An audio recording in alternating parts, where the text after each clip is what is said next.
Hey everybody, it's me Josh, and for this week's Select, I've chosen our episode on the Flannen Isle mystery from November 2021. This is one of those rare instances of a missing persons unsolved mystery disappearance case where the people weren't murdered. Well, almost certainly weren't murdered. That is one theory, but it's a lesser theory. And isn't that refreshing? Hope you enjoy this one. Even if you've heard it before, I can attest it's still good again. Enjoy.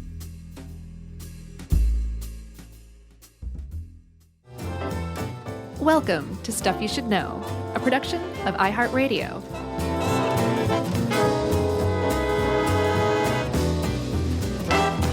Hey, and welcome to the podcast. I'm Josh Clark, and there's Charles W. Chuck Bryant over there, and Jerry's out here too. So since the gang's all here, the three of us alone on a deserted isle, it's stuff you should know. Can I mention a couple of things here? I think you should. I want to pre-apologize to our Scottish listeners, whom we love. We toured in Scotland, had a great time, one of our best live shows in the beautiful city of Edinburgh. Yes. Wonderful people, love the Scots, but we are going to butcher some of these names, and I apologize ahead of time. It's inevitable. Yeah, we're sorry. And what was the other thing? Oh, the other thing was it's impossible to talk about the Flannen Isles lighthouse mystery and research it without almost always thinking about the movie The Lighthouse. Yeah, and actually it comes up a lot in the research too. Yeah, I think one reason is because it's clear that, what's the guy's name who made it? I can't think of his name. William Eggers? It's not William Eggers. It's definitely not Dave Eggers. It's an Eggers, right? Yeah, I'm pretty... Robert? I think Robert, yes. Okay, Robert Eggers. Okay, yes. He clearly did his research. And, you know, I remember when that movie came out, I spoke on the show that I wrote a period movie about a lighthouse and a murder that takes place. And then the movie The Lighthouse came out, and I was like, so much for that. But I did a lot of research at the time, and it was clear that Eggers did a lot of research because it was a very accurate film, especially when you read and research the Flannen Isles Lighthouse mystery. You're like, oh, yeah, that's like from the movie, and that's like from the movie. Apparently, they mention it in the movie. I didn't go back and watch it again, but I saw somebody say that they make a reference to the mystery in the movie. Oh, cool. That's awesome. I thought so, too, yeah. Man, I can't wait for that Viking movie to come out.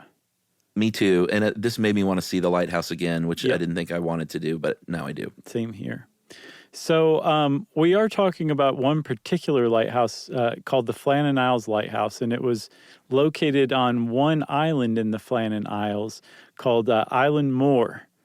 That's not exactly, like Chuck was saying, the Scottish pronunciation, Scott Gaelic, but it's close enough, and it actually means, in English, I guess, the Moor Island, right? Okay.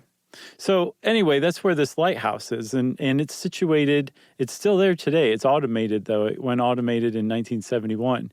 But it sits, its light is about 75 feet atop the cliff, which is the highest point of Island Moor. And that cliff is 200 feet above sea level. And it's a pretty good place for a lighthouse because this area of Scotland is kind of treacherous for ships. Yes, and it's important how high this one was. It figures into the story. I'm not just showing off with stats here. Yeah, it is treacherous. It's a windy area. There are big winds in Scotland, especially out there on those islands. I think it is close, and this is kind of funny, the name of it, but isn't it nearby, supposedly the windiest place? Is it the windiest place in the UK? And what's the name of it? The Butt of Lewis. Come on. I'm serious, but it makes sense. I know I'm not 12 years old, but Lewis is a nearby island, which is inhabited in the region, which is pretty rare. I think, this part of it, one end of the island, is called the Butt of Lewis Island, and it's the windiest part. The Butt of Lewis is the windiest island. Right. So the area that these Flannen Isles are in, so Island Moor is in the Flannen Isles. The Flannen Isles are part of the larger island chain on the northwest of Scotland called the Outer Hebrides. And to the west of them, you can just keep going and going and going, and then you'll finally reach North America. They're pretty remote. They're pretty isolated. They are indeed windy. And like we were saying, the seas are kind of rough around there. I think that's kind of putting it mildly. Plus, the islands themselves are often very rocky and jagged, and so it's treacherous. So, of course, you'd want to put a lighthouse there. Well, yeah. The winds blow strong from the butt of Lewis. But the lighthouse that was built there finally on Island Moor wasn't installed until 1899, which is kind of late considering that Scotland had something called the Northern Lighthouse Board that they organized in 1786 to basically oversee and standardize lighthouse keeping in that country. Yeah, so they were headquartered there in Edinburgh, and here's how it worked at the time, and this checks out according to my research when I was writing my movie and the movie The Lighthouse. Oh, an once expert. Again. They were staff. You had your principal lightkeeper called the principal keeper, and then usually depending on where the lighthouse was, how busy it was, how big it was, and as far as needed personnel for operation, you had one or two assistants, and they were all ranked as you weren't just like, oh, I'll be the first keeper this week. Like you earned that spot. Yeah, it was a promotion. And then you were assigned to these stations by the board, just like in the movie. You don't stay there forever. You kind of rotate, and you go there for a little while, and you may get stationed with someone you've never worked with before, and you have to get to know that person very intimately over the course of a short period of time, or it's somebody you have worked with before and you're old friends with maybe, or old enemies. Yeah, exactly, or old enemies. So aside from these 2 to 3 people as principals and assistants, you had what was called the occasional keeper.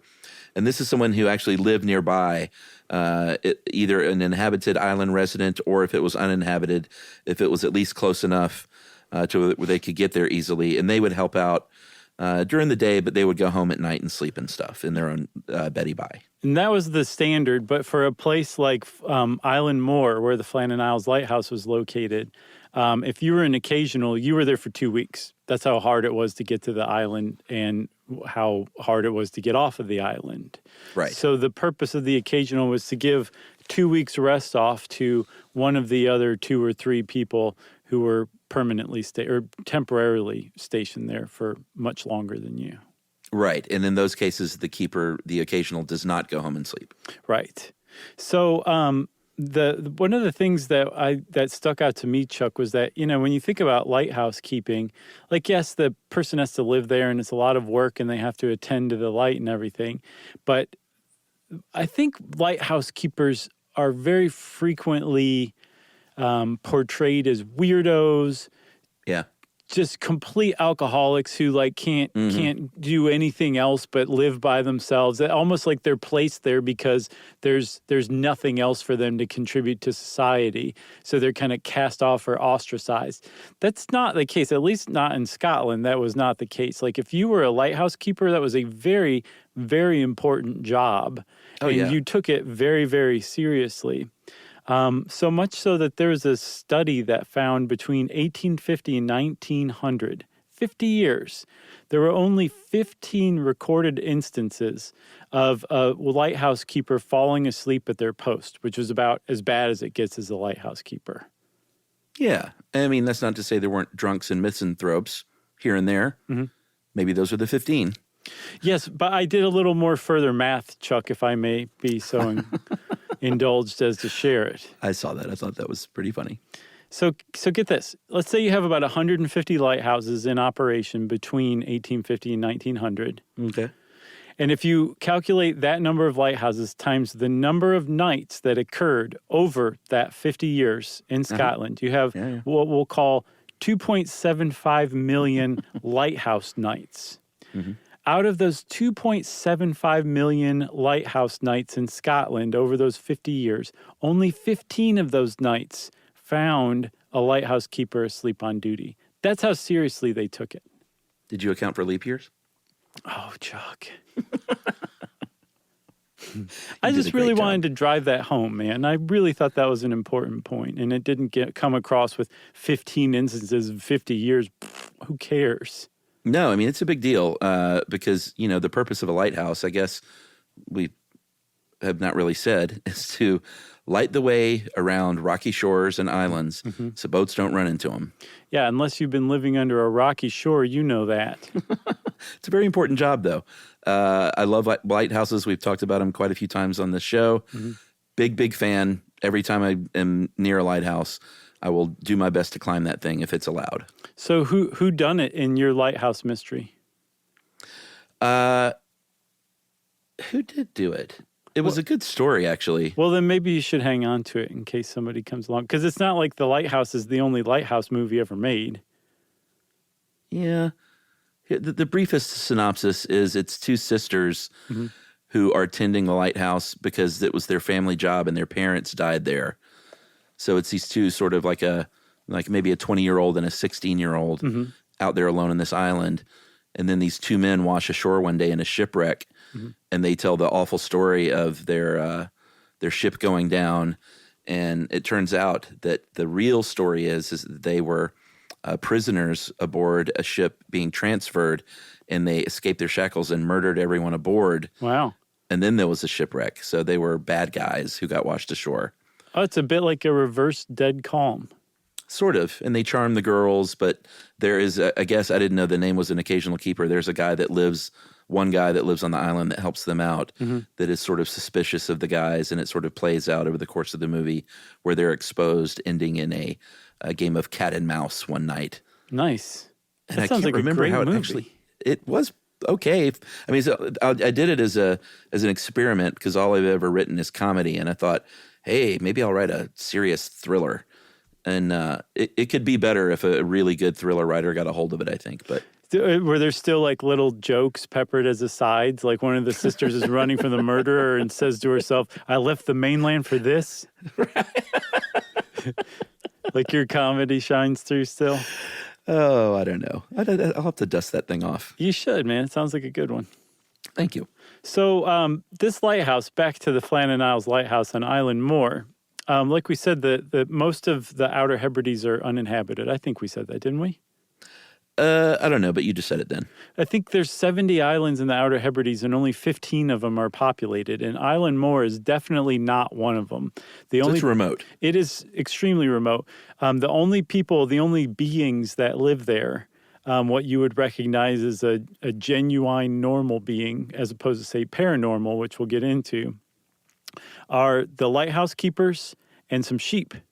Even the people whose sheep those are don't live on the island or even stay there overnight. They go out a few times a year, check on the sheep, and then leave before nightfall. That's kind of how Island Moor is viewed. It's seen kind of as a place where maybe gods or ghosts or just something otherworldly lives on Island Moor, according to the locals, according to lore written about the locals. I've never spoken to an Outer Hebridean.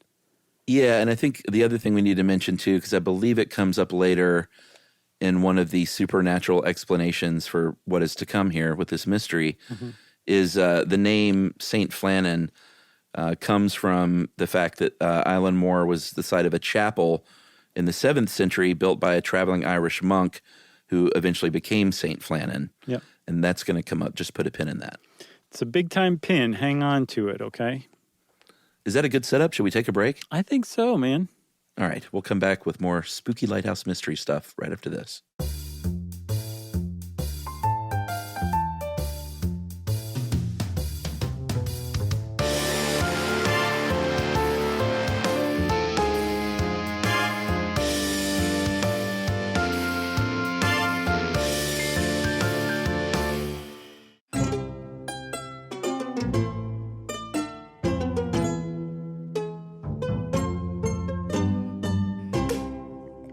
All right, so we should probably mention the steamship Actor or Archter. I've seen it both ways. But that kind of kicks off the story for us, don't you think? Yeah, well, we haven't mentioned the major players either yet, have we? No, I guess we could go either way. We can mention one or the other first. All right, let's mention the players because these are the actual keepers of that lighthouse. Okay. You had the principal keeper, James Ducat. Oh, nice. You had the second assistant.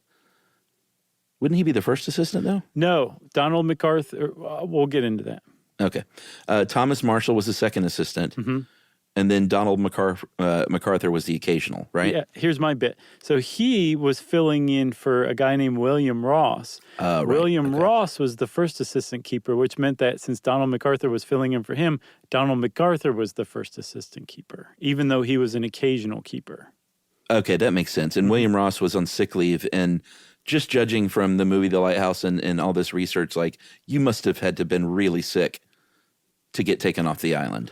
Yes, but don't you think? Yes, that's what I thought too. But doing research for this, I found that these guys all of them had a rotating 2 weeks off. So at any given point over a stretch of 2 weeks, one of those men, James Ducat, Thomas Marshall, or William Ross, would not be on the island because they rotated 2-week shore leave, basically. So I was of the impression that if you went and tended a lighthouse, they dropped you off, left you with some food, and said, "See you never." But that's not the case. No. I think they were well taken care of. I get the impression the Northern Lighthouse Board was pretty good at its job and really cared about these people and looked after them. I didn't see anything to deny that. Yeah, well, it's a brutal and important job, so surely that they were taken care of, at least to a certain degree. Yeah, but the upshot of all this is that there were 3 men on the island. 3 dudes. Working that lighthouse, and aside from some sheep, that was it. That was the only people on the island. And this, by the way, this is December of 1900, right? Yeah, so this thing is brand new. Yeah, they built it in 1899. That was scheduled to take 2 years. It took 4 years. The construction was started in 1895. And what they built was, at the time, a state-of-the-art lighthouse. But it took so long, it took twice as long as they anticipated, because the cliffs and the island itself was so treacherous. That's how long it took just to get materials up the cliff to build the lighthouse. Yeah. So it's finally in operation. And then now comes the actor, which is what you mentioned earlier, not ACTOR, but the actor, ACHTER. Yeah, it was a transatlantic steamship from Philadelphia to Leith, which is a port for Edinburgh. That's right. So they were out there, I was about to say sailing around, but I guess they were steaming around. Mm-hmm. And they waited out a storm for a few days. And then this part got confusing to me. So the actor was passing by Flannen Isles. It passed by on December 15th. And the actor noticed that the light was out. Not that they couldn't see the light because of weather or anything like that. The light was straight up not lit on the lighthouse, on Flannen Isles Lighthouse. It was a very strange thing to see, and it was very noteworthy. They ran into some weather on their way to Leith and had to wait it out for a few days. And when they finally made it into port, I guess they passed the information along, but the Northern Lighthouse Board didn't catch wind of it until the official relief supply ship showed up a few days later. And the actor's observation that the light was out wouldn't come into play until an investigation was launched later on. Right. So that relief ship was the Hesperus, Hesperus, and that arrived on December 26th, 1900, which was Boxing Day, day after Christmas. And what these ships brought was they usually brought either supplies or fresh dudes or both. Right. And in this case, I think they had supplies and a fresh lighthouse keeper. And it was captained by Captain Harvey. And they were like, all right, something's going on here. This light's out. The flag's not flying. Let me toot on the horn a few times. Toot, toot, toot. Nobody comes out. They're all right, well, let me send up a flare. They send up a flare. No one comes out. And what they're trying to do is say, hey, we're here. Get your little rail car system going. It had a little cable pulled railroad system that was operated by a steam engine in a shack. And so when the ship pulls up, they would toot the horn and the dudes would come down and they would get that steam engine going and get that cable car ready to transfer the goods onto this thing so they could, it's like hundreds of pounds of stuff going up a really, really steep cliffside. Yeah, there's just no way to move that stuff otherwise. No, you'd have to do it. So nobody came out. No one gets that steam shack going. And they're like, all right, something's going on. We're going to have to go on land and figure this out. Yeah, and just the fact that they weren't greeted by one or more of the guys from the lighthouse, which is apparently custom. Like even the most grizzled misanthrope lighthouse keeper just knew it was custom to come down and greet the relief ship. You're still dying to see someone else. Pretty much, I think You so. know? Yeah. So the fact that no one showed up and then no one responded to their signals, they were like, something really weird is going on here. And they had Joseph Moore, who was the relieving keeper, which makes me think that William Ross was really, really sick, because he would have been on sick leave for way over 2 weeks by this time, because I believe the relief ship was 5 days late because of weather. So he must have really been laid up. And they sent another relieving keeper, Joseph Moore, instead.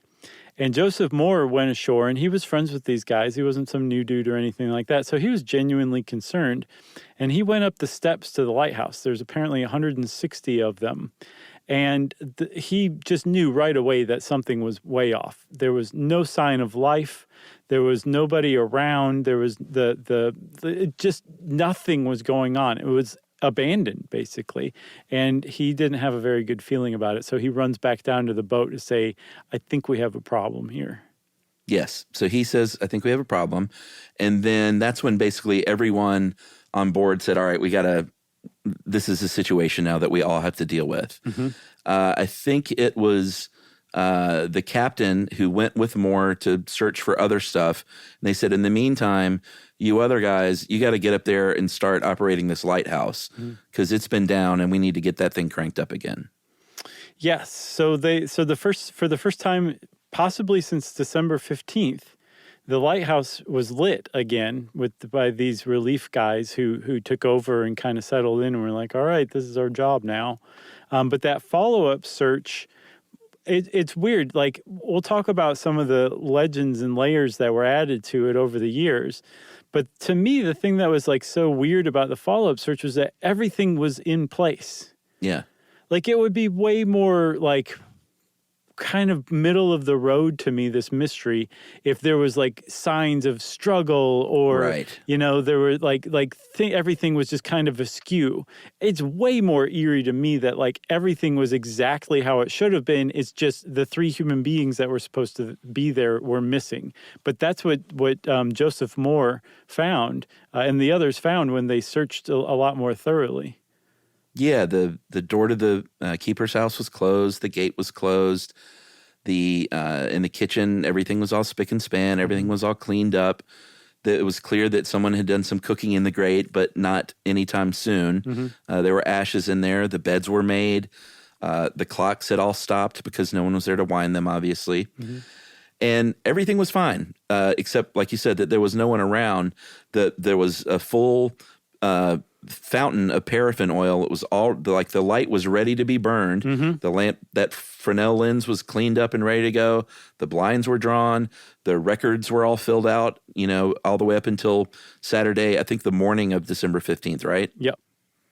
And so everything was great except for there were two missing sets of rain gear. They're called oilskins. Their coats and their boots. Two of those were missing out of the three guys. Mm-hmm. And so that's sort of the only thing out of the ordinary at this point. Yeah. That was basically the only trace of the missing men. Like had those oilskins still been there, you would have taken the lighthouse and the area as like having been prepared for somebody else. They just hadn't shown up yet. Like the missing oilskins were the only trace that those men were missing, that there had been men there that were no longer there anymore. Right. And then there were a couple of pieces of literature that kind of confused things after the fact, right? Yeah, that really kind of made this, like, to a lot of people, like a much bigger mystery. I think some people came along and weren't satisfied with how mysterious it was on its own, and so added to it over the years through magazine articles and newspaper reports, and then later on, like podcasts and stuff. And so you really have to be careful navigating these waters, if you'll excuse the pun or the stupid metaphor, when you're researching this, because so much of it is just regurgitated as fact, because it has been part of the story for 100 years. That it was actually thanks to the efforts of a journalist named Mike Dash, who, if you are at all interested in nonfiction writing, especially nonfiction history writing, go check out Mike Dash's website. He's probably the best in the business. Oh, yeah? But yes, he's just amazing. But he set his sights on getting to the bottom of this, and he did some stuff and basically finally definitively proved, no, this was added to it later on, this was added to it later on, this is not true, that kind of stuff. So hats off to Mike Dash for demystifying a lot of it. True, but also making it not as fun because it's decidedly creepier with these newspaper stories as they were written. One of the newspaper stories talked about the logbook, and this is completely fabricated, like Mike Dash exposed it as fabrication. Right. But it's still pretty creepy. The log entries in the fake log entries were not by second assistant marshal, but this is how they wrote it. Right. And wrote on December 12th, they saw severe winds, the likes of which I've never seen before in 20 years, and wrote, and these are people that have seen some of the worst storms you could imagine out there on these outer islands, and pretty unshakable guys, I would think. Right. And he wrote in the next 2 days that the storm continued. It was so unbearable that Ducat, the principal keeper, was struck mute by the storm, and that occasional keeper MacArthur, who was supposedly a really tough guy, was recorded as weeping uncontrollably for days because of how bad the storm was. Right. Yeah. It's good stuff. It is good stuff, but Mike Dash made mincemeat out of it, and he's kind of my hero for it. One of the things that he basically just points out is if this were an official logbook, if you were a second assistant and you put that in there, you would basically get fired for that kind of thing. Like, that's not what a logbook is for. And you certainly wouldn't put that your superior was weeping uncontrollably in the logbook. Like, that's just not what you would put in a logbook in the first case. And then secondly, he also said that somebody being quiet because of a storm or whatever, or their mood, like it also kind of mentions their mood a lot too, that would have no bearing on anything. Yeah. And the only way that makes sense in relation to the story is after the fact, which he said, obviously that means that these were written after the fact. And then years later, after he'd first investigated it, he finally turned up a copy of the magazine that this came out in like 1921, and it was like a pulp magazine called like True Confessions or something like that. So he definitely deconstructed that for sure, to my great satisfaction. I love it. Yeah, it's kind of funny though. Like, the logbook was basically like Dear Diary. That's exactly right. He said like logbooks were not diaries. No, they weren't. He actually specifically said that. Yeah, that's funny. The other thing he uncovered, or did he uncover the poem, or was that just? I think that was a little more common knowledge, but yeah, he wrote about the poem being the poem too. Okay, so in 1912, there was a poem by Wilfred Wilson Gibson, who wrote a poem about this mystery where he says there was an untouched meal on the table, cold meat, pickles, and potatoes. The kitchen chair was knocked over. The only sign of life was the keeper's canary, half starving on his perch. Like, these are all the things that you mentioned would have made this a different story. Yeah. But everything was really just fine. I don't even think the chair was turned over, right? I don't know. I think the guy later on, well, we'll get to him. Yeah, the way that Mike Dash treated it is that it's possible. Okay, I don't know if Mike Dash treated it like that way. Mike Dash wrote about a later guy who we'll talk about who treated it as fact. So, okay, that makes sense. I think what the upshot of it is that in doing like this research on primary resources, like what Joseph Moore wrote, what Robert Muirhead, who we'll talk about, wrote, these people who were actually there when it happened or right after it happened, that nobody mentioned anything like a turned over chair. And based on what they did mention, it seemed like they probably would have mentioned a turned over chair. They were so meticulous in the details. All right, well, let's talk about some of the evidence that was there. Okay. Because what we're really talking about is, was there, I mean, the kind of obvious thing you would think about is, was there some big storm that washed these guys away forever? Like, that's kind of the one reasonable explanation. And so as far as evidence goes, most of it is storm related for the, to sort of support that and to go against it. There was a railway that we talked about, and that had a crane, and the crane was sort of, built to help unload things off of this platform, off the cargo container. And it was about 70 feet above sea level, and it was fine. It even still had the canvas wrapped around it. So if there was some big storm, and evidence shows there probably was one, right? Mm-hmm. But at least this crane 70 feet up wasn't damaged, and that canvas was still there, which is a little weird. It is a little weird because even a little higher up toward the top of the cliff, so the crane was at about 70 feet above sea level, right? Yeah. A little higher up than that, at about 110 feet above sea level, there was a big box that held a lot of like mooring ropes and ropes for the crane and just some really important stuff, tackle. And it had been busted open and the contents like strewn all down the cliff's face. There was a buoy that was tied to the railing right around the same place as that crate 110 feet above sea level. It had been torn clean away from the ropes that had lashed it to the railing. The ropes were still there, but the buoy, just a little piece of buoy was left attached to it. And yet the crane was intact. And then even weirder, the iron railings around the crane that you would use as handrails had just been completely twisted and wrenched out of place. That's a heck of a storm. It's an amazing storm. It's crazy to me that the crane was left intact and that the canvas was even on it still. That was really weird. There was a 2,000-pound stone that was up on the cliff that slid down. Mm-hmm. And then I believe the railway tracks were even torn up from the concrete. Mm-hmm.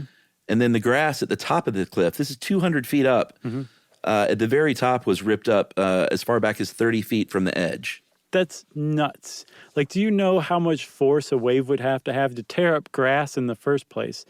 And then that thing would have to be over 200 feet tall to even reach that grass. That's a bad storm. It's a monster wave. But the storm part, that kind of confounds things big time.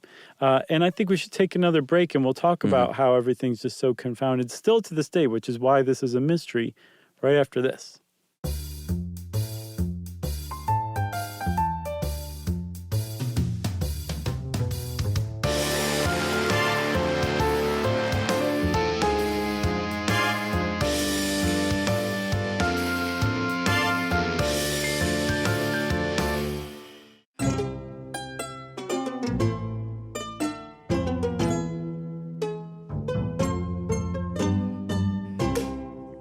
All right, we've got this mystery brewing. Mm-hmm. These 3 men are missing. It's pretty clear that there was a big storm that blew through there. Mm-hmm. So, like I said earlier, the obvious explanation was these strong winds just came along and just blew these guys the heck off this island, and they were never seen again. That's not entirely out of the question because of the butt of Lewis. That's right. Strong winds flow from the butt of Lewis, as everyone knows. And I'm 12 years old. Robert Muirhead, he was the superintendent of lighthouses, and he investigated this disappearance. He knew all these guys, some really, really well, but I think the occasional keeper he knew the least, but he still knew pretty well. Right. He's the one that did this investigation personally and went out there, wrote up this report, and I think he was the last person. He was out there, because it was a new lighthouse, I guess, sort of finishing up, and I don't know if he christened it or whatever, but he was one of the last, in fact, maybe the last person to even see them alive, right?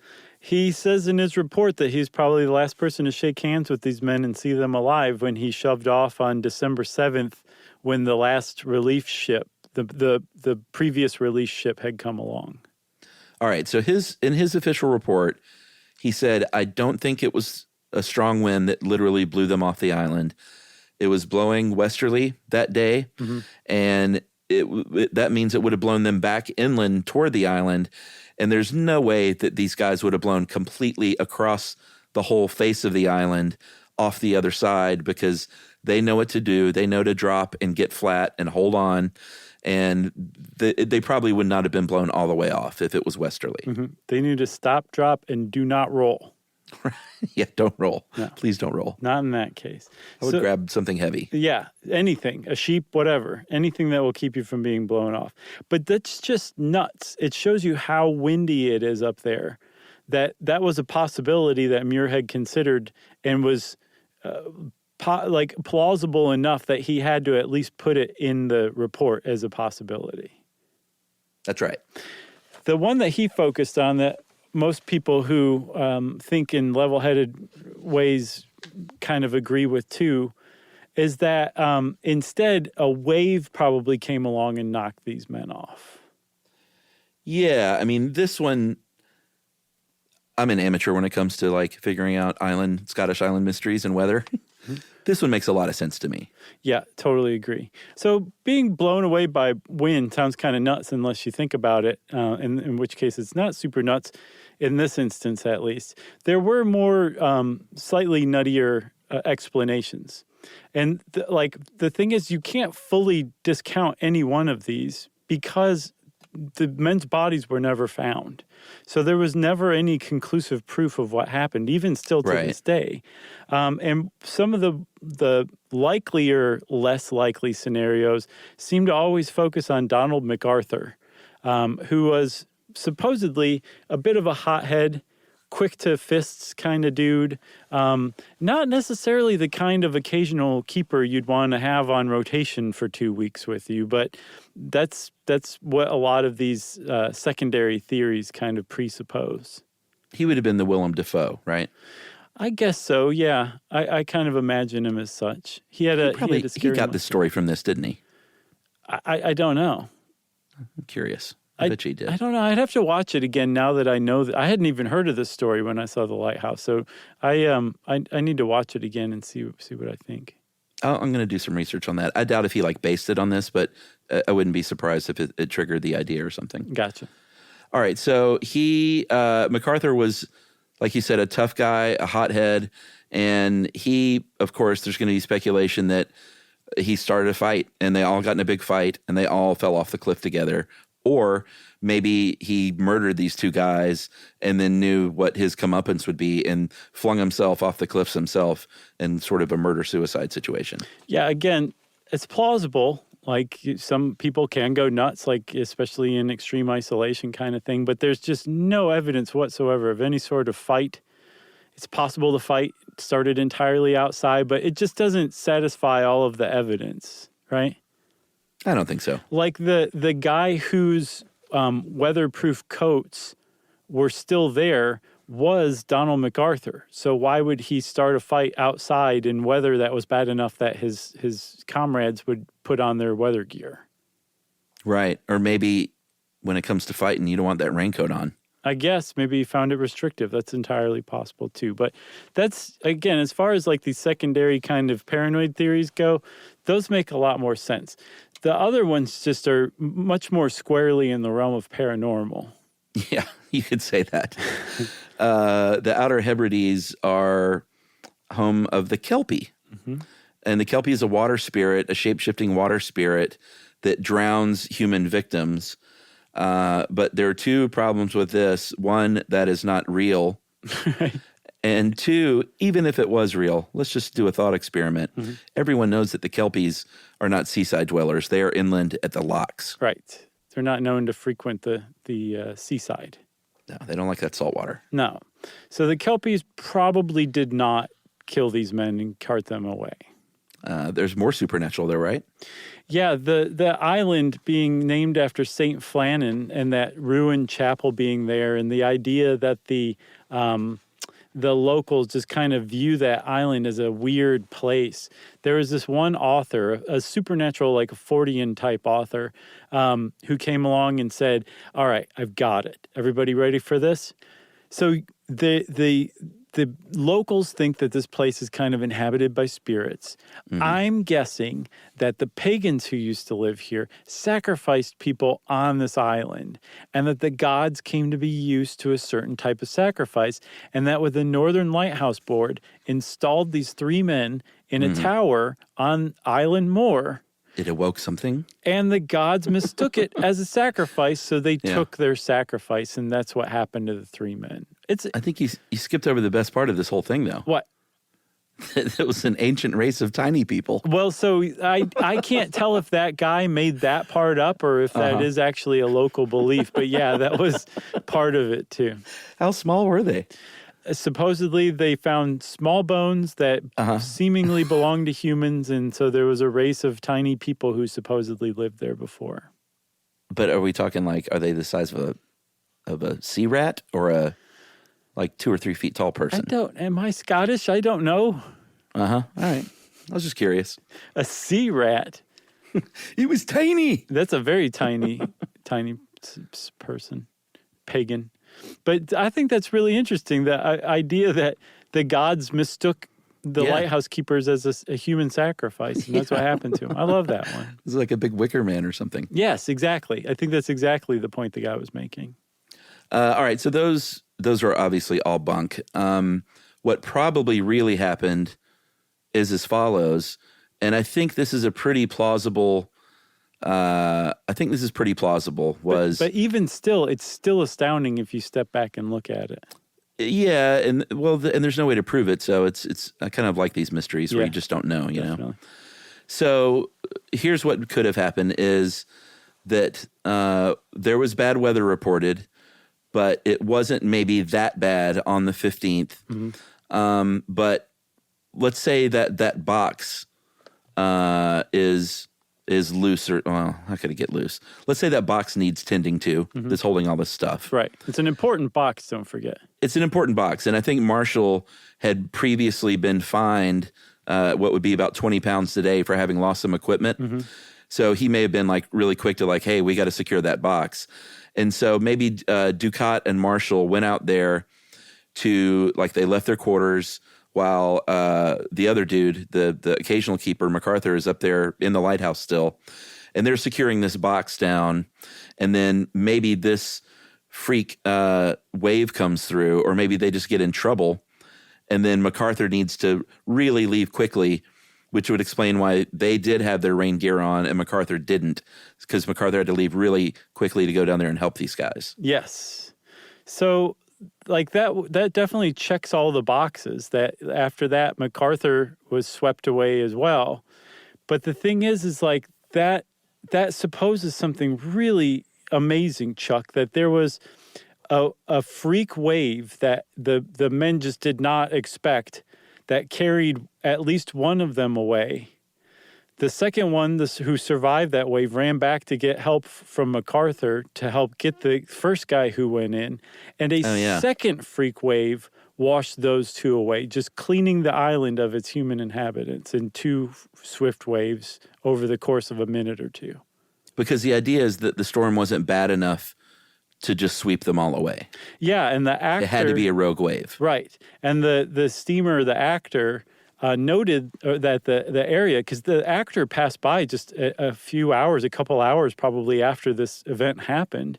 Right. And they noted that it was calm but stormy, which is the opposite of what you would think. You would think it was not stormy, which would draw the men out to make them, stormy enough that they needed to secure the box, but not so stormy that they felt like they couldn't go out. But calm really kind of makes it, the idea of two freak waves, really freaky, because that would mean that those waves just came out of nowhere and swallowed the men up. But isn't the whole, we did an episode on rogue waves. Isn't the idea is that it's a wave? Yeah. Or is there a set of rogue waves?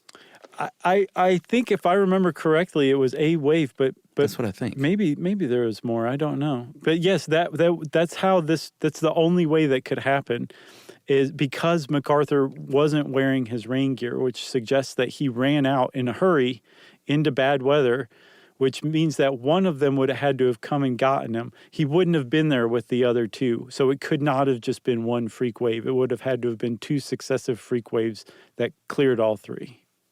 Well, and this does lend some credence to the idea that this thing was big enough to damage the turf, 200 feet above sea level, mm-hmm. and destroy that box and wash that 2,000-pound stone down the cliff too, right? Yeah, and there was also there's a chance that all that stuff that just was evidence of a terrible storm actually came after the men had been washed away from the island several days later, when there was a really bad storm on December 20th. Okay, that makes sense. I didn't think about that. But isn't that weird to think that damage had happened after the fact?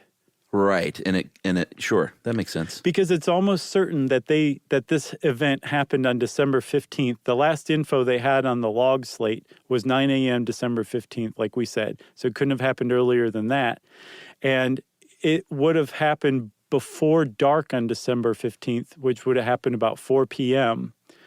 Because otherwise they would have lit the light that night, and the steamer actor would have seen the light in the lighthouse as it passed by on December 15th.